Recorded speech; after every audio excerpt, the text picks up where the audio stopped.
Hello guys, this is an interesting conversation I had with Ana Catarina Cizilio, which is a CRO expert from Brazil.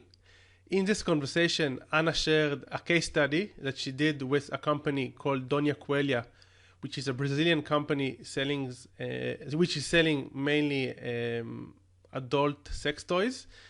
Ana shared during this case study a lot of tricks and tips that they used in order to optimize the website and increase a lift in their conversions.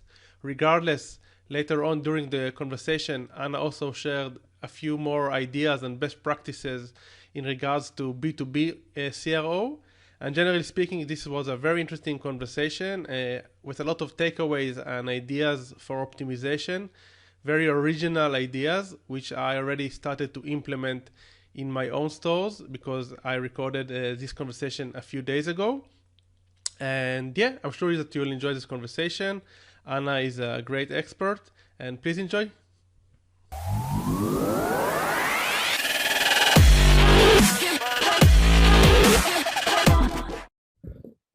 Hi, Anna. How are you? Hi, Yaron. I'm good. How about you? I'm doing great. Very excited for our conversation. Me And too. I know that you created also a slideshow, so a case study. Yes. So I'm very interested. Yes. I'm curious. So are you based in Brazil at the moment? Yes. I'm from Belo Horizonte. And before we hopped on the call, you told me that Belo Horizonte is the place that in which Germany won Brazil in the Yes. World Cup. Was it 7-0 or 7 7-1? goals. 7-1. Yes. Were you in the stadium or did you watch it from home? No. Fortunately, I was at home because Uh-huh. it was pretty shameful. I see. And do you like football in general? Yes, I love it. As a good Brazilian, we have to love football.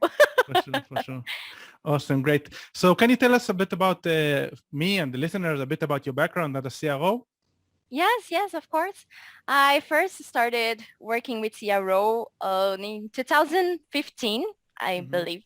I was a blogger back then, and I found a company that was looking for somebody to take a trainee, similar like a trainee to be a CRO analyst.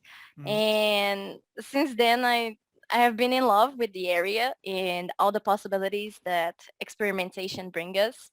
I had the opportunity to work with Brazilian, American, Canadian companies, and now I'm currently working at Blip, a company that develops chatbots, especially for Facebook products like Messenger, Instagram, WhatsApp. Cool. And what specifically attracted you in CRO? Is it like the data or customer behavior or anything specific? Customer behavior, yes. I'm graduated in UX, and I love to know what customers are doing, what they are performing in the page, what they want, what they don't want. I love to study more about this. Awesome. And is the UX and CRO common in Brazil? I mean, I don't know the Brazilian market, but is it very common to have CROs? UX is turning in like a golden mine area in technology companies, but I think CRO is still crawling. We don't have a lot of CRO analysts, and I think that the area is still growing here. Okay, cool. I mean, it's still also growing, generally speaking, all over the world. I mean, yes. It's not nobody exactly knows what is a CRO, and everybody thinks CRO is a bit different, and every CRO takes CRO to a different direction. Some are more like data numbers based, some more like testing. So it's a very wide field. So yes. But I think the discussions around the world about CRO are more deep than in Brazil. In Brazil, we have still discussions about what is CRO, why do I need CRO in my company, how do I structure the area, and with my American clients, they were already building Mm-hmm. A/B testing. They already Yeah. know the importance of experimentation. In Brazil, Mm-hmm. I think it's not all the companies that have this mindset. Mm-hmm. So how did you encounter CRO? I mean, did you because of the fact that you had US clients, or what attracted you? I mean, I asked you what attracted you, but how come Yes. you encountered CRO in Brazil? A professor of mine had a friend that was looking for the CRO analyst, Uh-huh. and they didn't found anybody with this profile. So Mm-hmm. they decided to trainee Mm-hmm. someone, Uh-huh. and this someone was me. Awesome. Yes. Great. Awesome. So your background is from the academy, would you say? The Well, professor? No? no. It was because I was at college, and Mm-hmm. then college in Brazil is not all academy.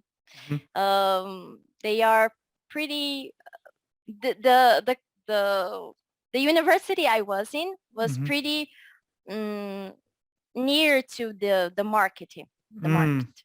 nice. Cool. So the professor was working as a professor and Mhm. as a CEO, a CEO in a company.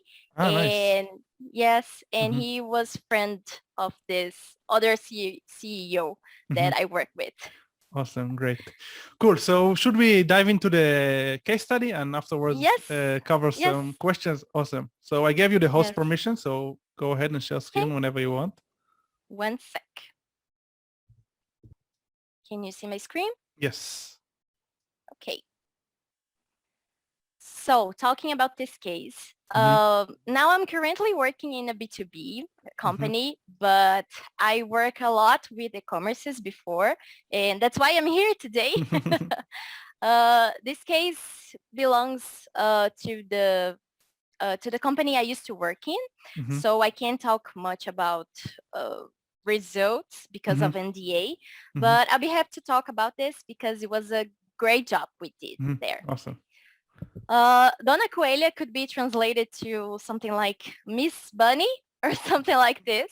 It's a Okay. sex shop, Uh-huh. but it's not a common sex shop Mm-hmm. because they don't have naked women in the website or Mm-hmm. other pornographic and sexist Mm-hmm. strategies.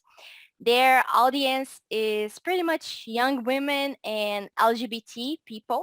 Mm-hmm. And they first started as a blog. Mm-hmm. They produce a lot of content about sex, about feminism, and um, they now have this awesome e-commerce. Mm-hmm. And in this case, we had huge challenge Mm-hmm. because they already produce a lot of content, and these things were kind of getting lost among all the products and everything they had. They had this CEO, SEO agency, sorry, Mm-hmm. SEO agency and and content producers. Mm-hmm. But this made the pages were getting too long because they have this awesome organic traffic, Mm-hmm. and we couldn't get rid of all the content. We Mm-hmm. needed um, to work Mm-hmm. together with the copywriting, Mm-hmm. so we could produce a new cool page Mm-hmm. for the users. Um, we have this audience too, women and LGBT people. Mm-hmm. They were very confused about the products because it's something new. It's a taboo Mm-hmm. to women talk about sex. They really don't know what they should buy, which toy was the best, how to Mm-hmm. use, how to clean, and Mm-hmm. everything. And the content they already produced was really good to answer all those questions. Mm-hmm. They have a YouTube channel with a lot of subscribers, Mm-hmm. and the video is awesome to Mm-hmm. explain how to use because it's not it's something like very easy to see, easy Mm-hmm. to know how to use it Uh-huh. in a funny way, Mm-hmm. not in the sexist way. Uh-huh. And we found these great discoveries and great opportunities in Mm-hmm. the product page. because we had a lot of engagement with the content. It Mhm. was the product page I have worked with the most engagement until today. Uh-huh. Users were actually reading all the reviews they Mhm. had. And they had new products and new instructions. They were producing their own toys.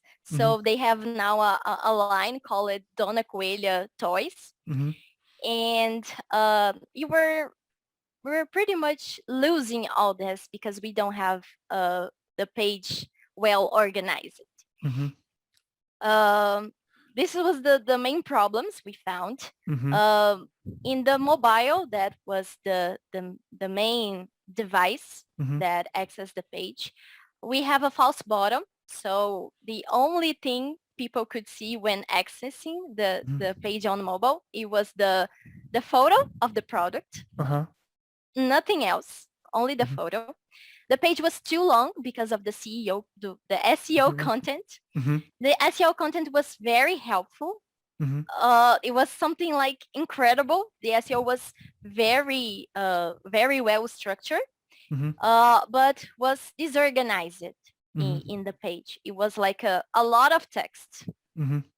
Can I ask you just a question to Yes? clarify? So the problem wasn't the amount of traffic, but the problem was the conversion. Yes. Okay. So this is one first question, and the second question, just to clarify as well. So most of the traffic, the content was in the product pages, or people were arriving to a blog post, and from there they were redirected to the product pages. What exactly was the Both. funnel? Both. Mm-hmm. Okay. Both. They had a blog. They Mm-hmm. have a blog, but they also have a lot of content Mm-hmm. specific about the product Okay. in every product page. Mm-hmm. Okay. Cool. Um, Okay, what I so you're can saying tell. the false button was first thing, and next thing was the page was too long. Yes. Mm-hmm. Um, but the page was too long, but people were actually engaging with them. Mm-hmm. So I don't think we could see this as a problem, Mm-hmm. but we saw as a problem at the time. Uh-huh. Okay. uh, this this SEO content was very helpful. Mm-hmm. Also, it actually answered mostly of the client objections, Mm-hmm. and we also had a lot of social proofs. We had a review, Mm-hmm. a review photo, Mm-hmm. but it was one of the last things on the page. It was near to the footer, Mm-hmm. so it was important, but it was on the final of the page. Mm-hmm. So we found these opportunities. Mm-hmm. This is the new page. This is the new version that won. Uh-huh. We used the breadcrumbs. We turned the breadcrumbs more visible on the Mm-hmm. page. Also the social proofs too, Mm-hmm. because this product in specific, it was the first Mm-hmm. most sold, Uh-huh. most Top seller. The top seller. top seller. Uh-huh. Yes, it was the top seller on Uh-huh. the whole website, Uh-huh. and we didn't have a like a badge to explain about this, Mm-hmm. and the audience was pretty much about I'm going to buy what everybody's buying. Mm-hmm. I think this is common in every segment, but I think uh, this is more special Mm-hmm. because women are actually looking for something, Mm-hmm. and they will only buy if other women is buying too. Mm-hmm. So we turned the social proof more visible. Mm-hmm. We remove the false bottom, we revisit, Mm-hmm. and on the first fold, now we are Mm-hmm. having this breadcrumb. Mm-hmm. We removed the gallery, so users can slide to see more photos. Mm-hmm. Now we have the social proof Uh-huh. and the name of the product and the price. That's really important for the conversion. Mm-hmm. In more social proofs, they worked with this star Mm-hmm. review, Uh-huh. and in this product, 92% of the clients were actually satisfied with this Mm-hmm. product. Mm-hmm. So an important argument for us to use. Cool. Can you explain a bit about what was the importance of Sorry. the breadcrumbs? Yes, yes. Um, in this case, in Dona Coelho case, we have a lot of content in the whole website. And users actually don't know if they were in the commerce page or in the blog page because it was the same thing. We have this search bar at the top of the website, but you can use the search to search for toys or search for blog content. So it was the same thing. It was so confused. And we didn't have time to work with this separation, to separate the blog, to separate the e-commerce. It was a technical issue also. So we decided to work with breadcrumbs. Cool. What more I can tell? More about the rest of the page. We have this video explaining how the product works, and we have a lot of SEO content, and we organize this on tabs because on the mobile was confused to navigate between the information, and we didn't have the category of the content. Like every page we accessed, we have this SEO content. It was a lot of text, but it was pretty much talking about the same things. It was about info, more features of the toys, additional info like how do you recharge? You use battery? Do you can recharge in the energy power? You can use in the USB. How do I clean? Can I use with my partner or not? It's better to use by myself. Anyway, this kind of info. And we have all this info, but we don't have them categorized. So we created these tabs so we can improve this navigation. So you basically you created like more like of a template for each page. So each product page had the same categories. So we had the additional information, the how to use, and caution and precautions. Yes. Cool. Yes. Awesome. And it's also, and I think it also makes it easier to create the product pages afterwards because you know exactly which type of content you need to create. So it's not only organized for the user, it's also easier for the team, for the business to create. Yes. Awesome. And since they use it WordPress, it's pretty simple to replicate this for other product pages. Nice. And we had a video explaining how to use the product, how they work in every page. In every page, no, but in the top seller products, we have this video. We also have the Dona Coelho YouTube channel with a lot of videos, with a lot of helpful content. And they were using this on the website, on the e-commerce. So we decided to highlight this video in the product page. Is the second thing below the price information is this video explaining how the product works, how it's simple, how it's pleasure, and the more info with the tabs. And we fixed this add to cart button and a link to see all the reviews about the product. This was the more interesting thing because users were actually reading all the reviews and we didn't have like a link to it. Users had to scroll all the page to find the reviews. So this was awesome to nice. create. This is very original. I saw already in the past like sticky add to carts, but I never saw like a sticky button that sends to the review section. Yes. This is awesome. Yes, me neither. This was the first time. Did you think about also changing the layout of the page and putting the reviews higher, or was this the only solution that you thought would be the best, like just putting the button?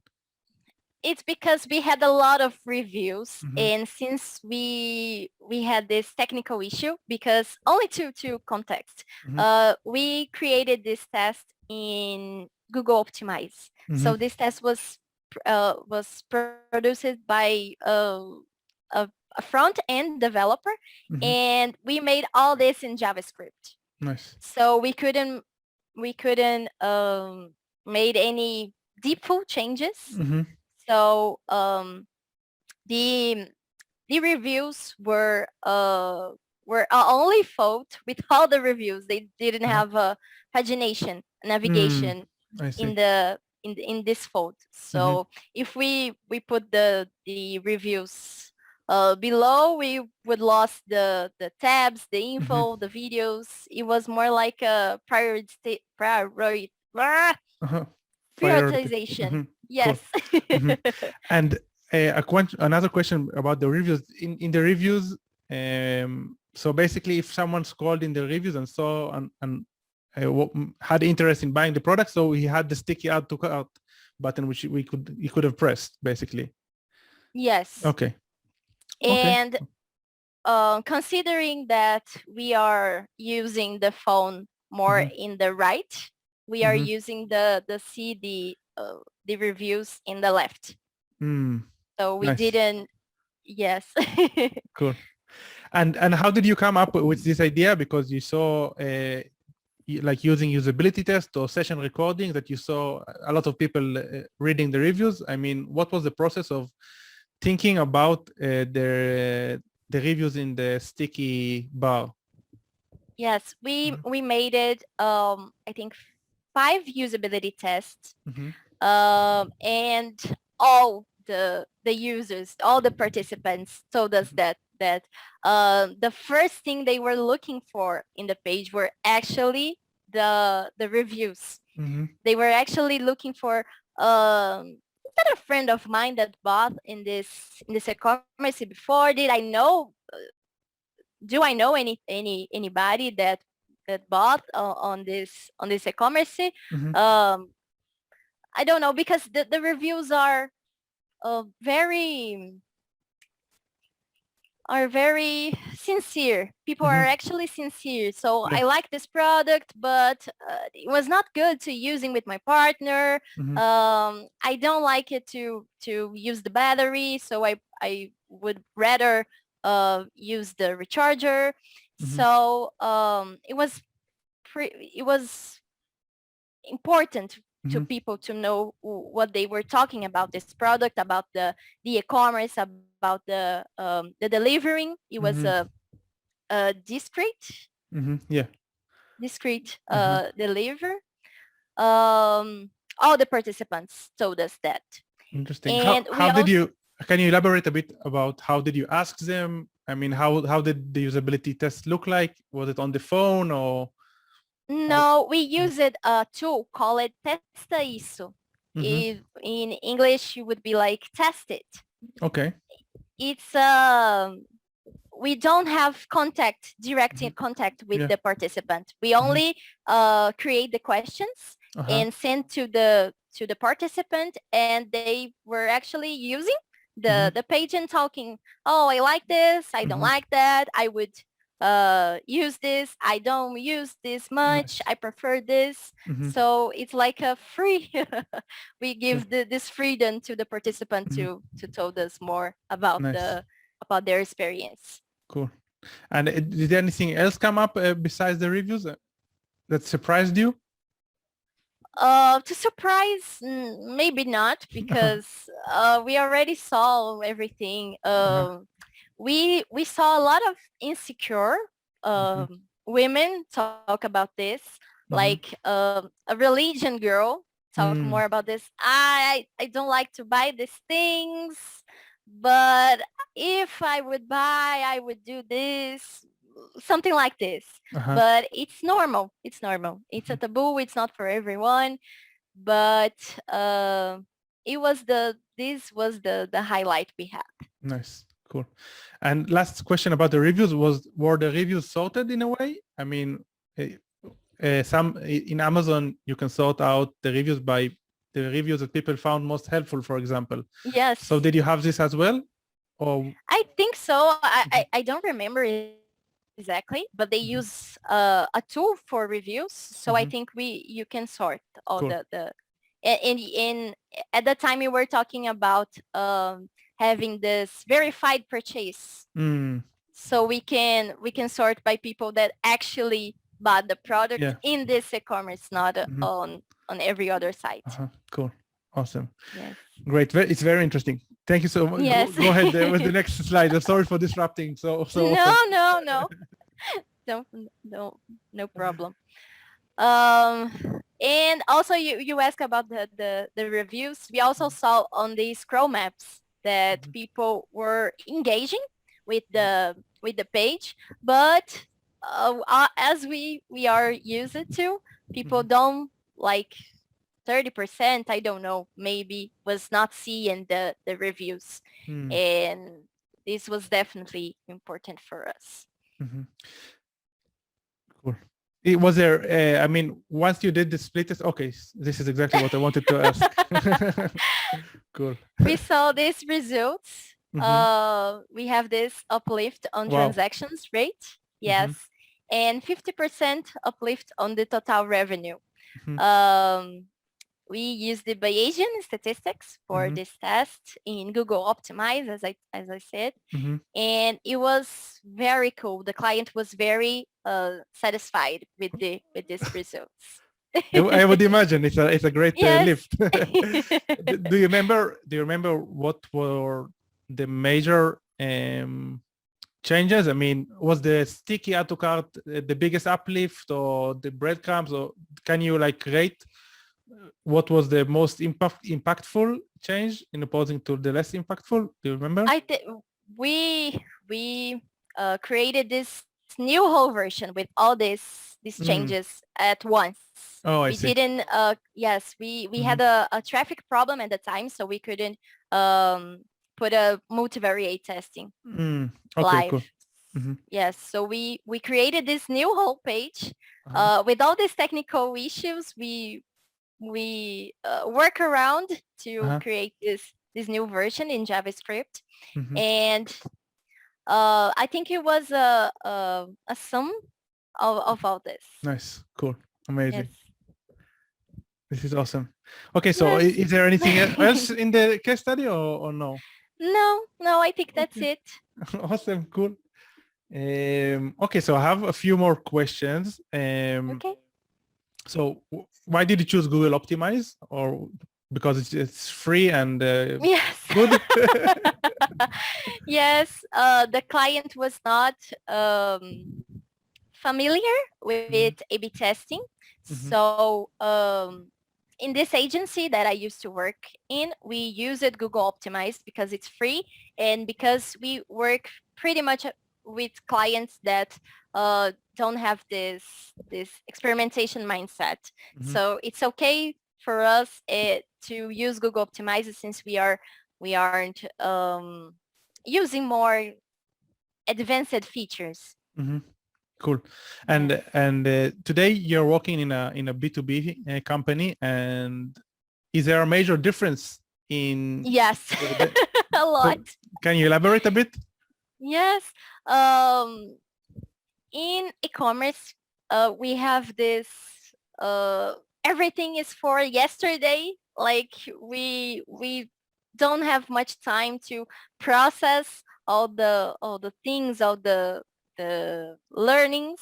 We have to be like very fast to create a lot of testing, and we are very pressured to bring more results. And in B2B, I don't know if it's B2B in general or if this is more like a culture in my company. And we have time to actually process all the learnings for every test. The traffic is still a question that bothers me because when I used to work in e-commerce, we had a lot of traffic. So we have this pressure to create more A/B testing, but we also have more results faster. and now I actually have to wait the 21 days and wait for statistical significance before I jump to other hypotheses. And in my team, I'm working in a demand generation area right now. My team have this amazing experiment mindset. I love this. And when I was working in an e-commerce, I didn't see this too much. It was not everyone that had this this mindset. Like, I did this, but we still have to iterate and test with users. I don't know, people were like passionate about their own job and finger crossing that they will work, that users will love. And I don't see this much in B2B. People are like, okay, let's put this on live, see if it's work. If it doesn't work, we can jump into the next hypothesis. So when you optimize now in B2B, so the customer lifecycle is obviously much longer, as you said. So just to see also, and also the data, you have probably less visits in the website, I assume. So what are the KPIs you're optimizing for at the moment, or how do you approach this? Because it does take longer. Yes. Today, I'm optimizing for form submissions, and we have this chatbot we called Contato Inteligente. It's like a smart contact, and it's like Intercon and Zendesk and other players too. Yes. And we optimize for this too. And my KPI is MQL. So we have to qualify our leads and bring them to the SDRs. So, and where are you getting traffic from? I mean, do you segment based on the traffic channels, for example? Yes, we are my area, demand generation, we work with inbound and paid search. So we have these different channels so we can optimize. We have a lot of landing pages, and these landing pages we are we talk about segments. So we are personalizing for segments. So how can you elaborate a bit about this? I mean, how did you build these landing pages, or how did you think about how to segment, how to segmentize, how to personalize? When I started in this company I am today, we already had this awesome landing pages. We have a lot of landing pages, and every landing page talks to a different public. So we have a lot of types of we have different types of clients, and like we have different objections for every one of them. So SMBs have questions like, this is what is the cost? I will simplify this. We work with these SMBs public, and they were about, can I have more attendance in my WhatsApp? So I have my business WhatsApp. Can I put more people attending my clients on this? So this is the first argument we use for this kind of people. In the other hand, we have like retail clients. They are looking for automation. Yes, automation for so clients can go to the chatbot and look for their shipping address. They can change the delivering date, so they can review their oh my god, I'm forgetting all those. Track their order and stuff like that. Track their order, yes. And do this automation more easily So they wouldn't have this to have an attendant answering the phone, answering the chat, and everything. We have also the telecom, like the telecom companies. We had a lot of telecom companies here in Brazil. So they have the similar arguments the retail have, but more focus on attending, not on selling. I see. So Yes. you created a landing page. So you created a funnel and personalized or segmentized for each specific vertical, basically. Yes.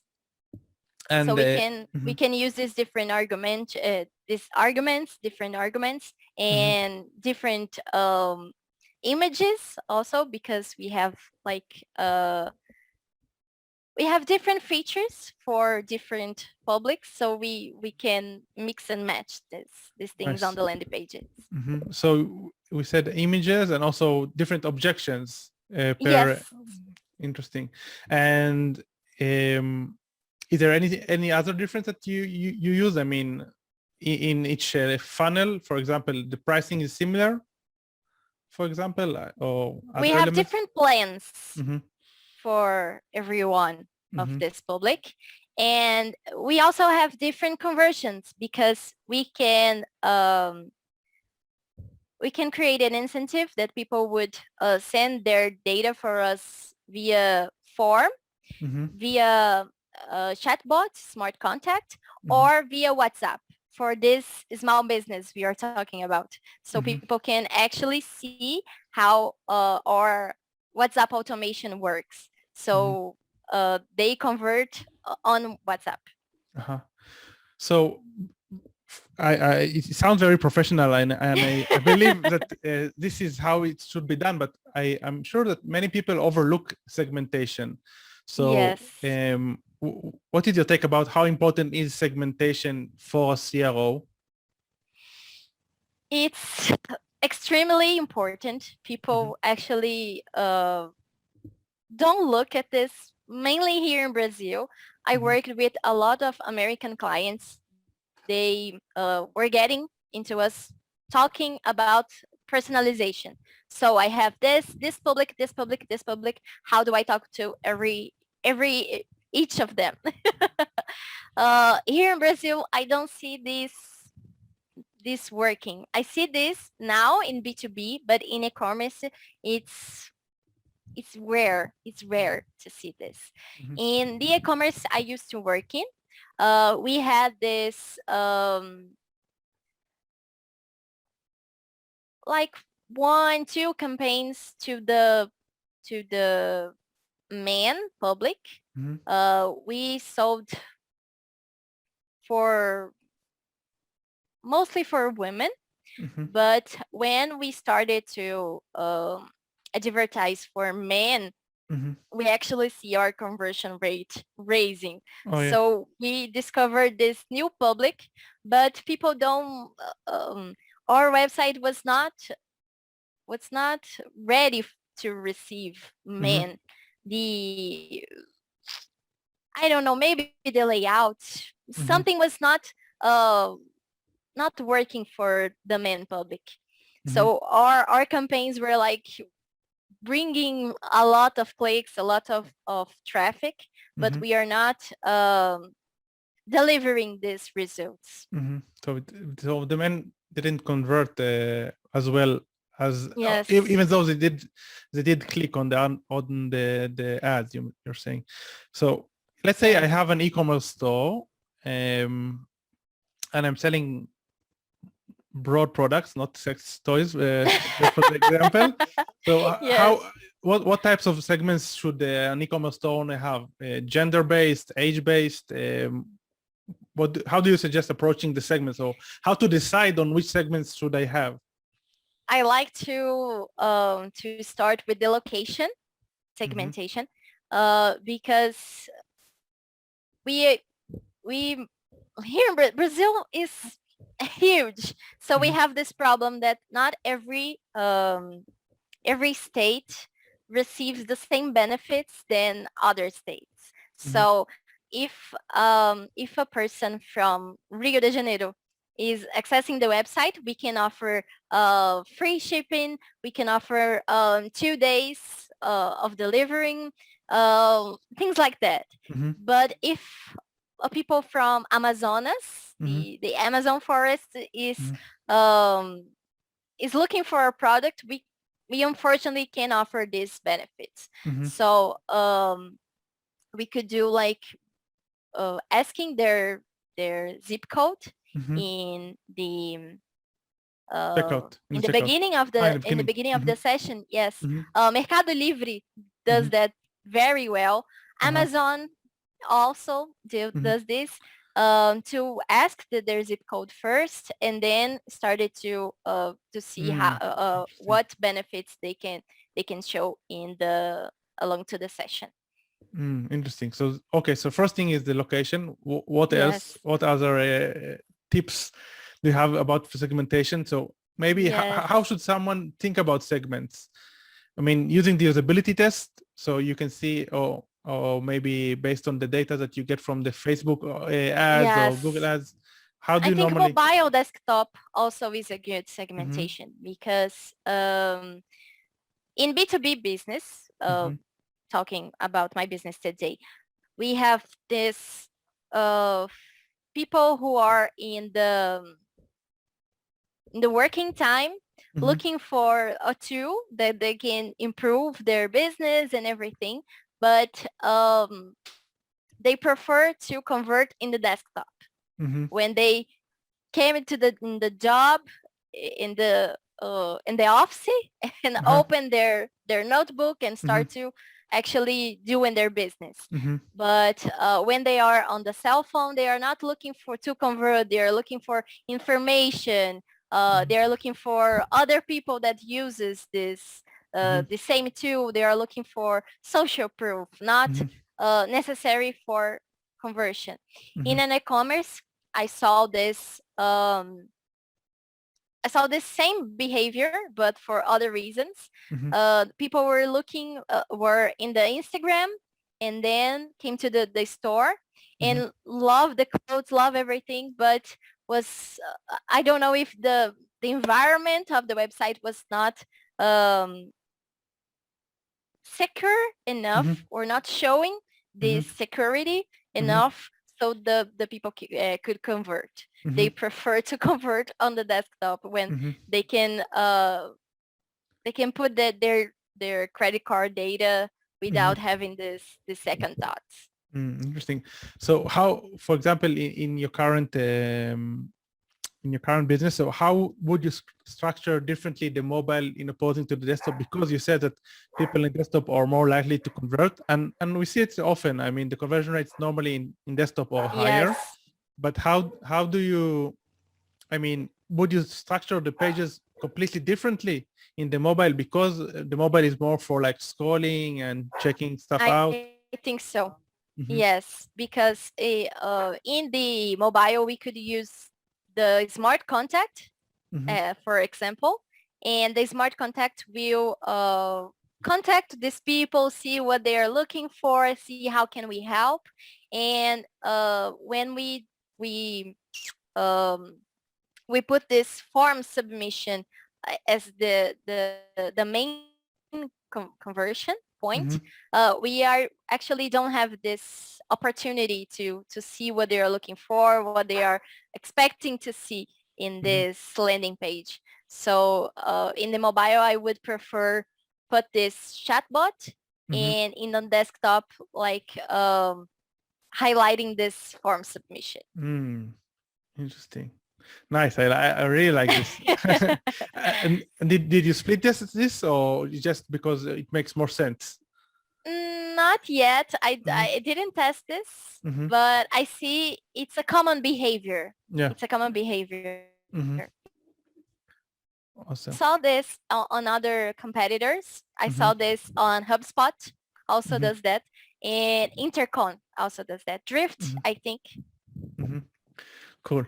Awesome. Thank you so much, Katerina. Anna, sorry, Ana Catarina. Thank you. Is there anything that I forgot to ask, or like any more tips that you would like to share with before we say farewell? No, I think that's it. Awesome. I'm so happy. It was very, very insightful and great. Where can people find out more about you? Which social media networks are you more active on, or people can reach out to you? I think LinkedIn is okay. Mm-hmm. Do you post often over there? Yes, I try. Awesome. In Portuguese or in English? Both. Awesome. I'm starting to a podcast in experimentation. Nice. But we are talking in Portuguese. Is it already live or not yet? Yes, it's live. live Already. Okay, cool. Yes. I might check it out. I know a bit Portuguese, so maybe I okay. will improve. Cool. Awesome. Thank you so much, Anna. It's been a pleasure. A lot of great takeaways for beginners and also for more advanced CROs, because you shared a lot of interesting stuff and very valuable. And I'm already thinking about tweaks that I'm going to make to my own website. So thank you for that. Okay. Awesome. Hope it works. For sure. Okay. Bye-bye. Take care. Bye-bye, Yaron. Thank you.